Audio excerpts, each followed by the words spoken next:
Hey y'all, it's purple subtitles for today's how-to, which can only mean one thing. We're going into Premiere Elements! In this how-to, we're going to explore some graphics that come included in the app that you can add over top of your videos. So let's get into it. Open Premiere Elements and click on Guided at the top of your window. Under Video Adjustments, we'll find Animated Overlays. Don't panic, first-timers. These guided edits make it easy. Just follow the prompts in the upper left. We'll click on Add Media to import some footage we found on Adobe Stock. Now we'll drag and drop our clip from our Project Assets bin onto our Video 1 track. Click on the graphics icon in the panel on the right. Wow, look at all those.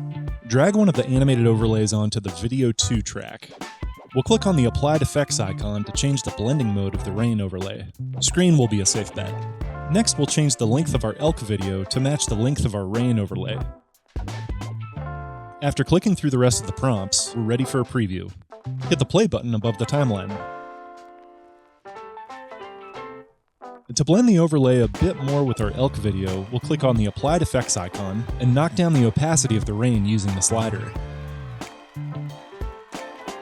Ooh, a little drama for our elk battle. Have fun exploring animated overlays. Catch you later.